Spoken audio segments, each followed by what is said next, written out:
আসসালামু আলাইকুম। জুলাই গণ অভ্যুত্থানের পর বাংলাদেশের পরিবহন সেক্টরে এসেছে আমূল পরিবর্তন।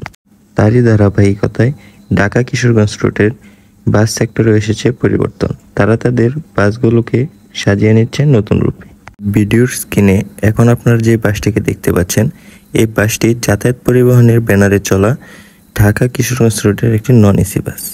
বাসটিকে দেখে আপনাদের প্রথমে মনে হতে পারে এটি ব্র্যান্ড নিউ কোনো একটি বাস, কিন্তু না, এটা তাদের ভরের পুরনো একটি বাস। কিন্তু এই বাসটিকে তারা এরকমভাবে রিবডি করেছে এবং এরকম সুন্দর একটি পেইন্ট স্কিম এবং ফ্রন্ট এবং ব্যাক দিয়েছে, যা দেখে বোঝার উপায় নেই এটি পুরনো একটি বাস।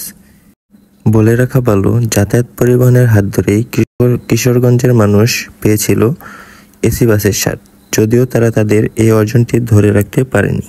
বর্তমানে তারা নন এসি বাসের মাধ্যমে সার্ভিস দিয়ে আসছে। তাদের পুরনো বাসগুলোকে নতুন রূপে সাজিয়ে বহরে যুক্ত করছে একের পর এক বাস।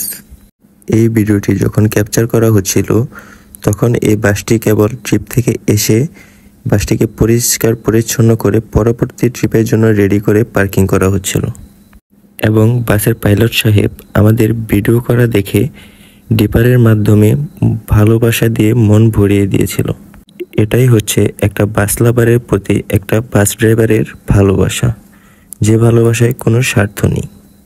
ভিডিওটি যদি ভালো লেগে থাকে তাহলে ভিডিওটি শেয়ার করতে ভুলবেন না, এবং লাইক, কমেন্ট এবং পরবর্তীতে কেমন ভিডিও দেখতে চান তা কমেন্ট করে জানিয়ে দিন।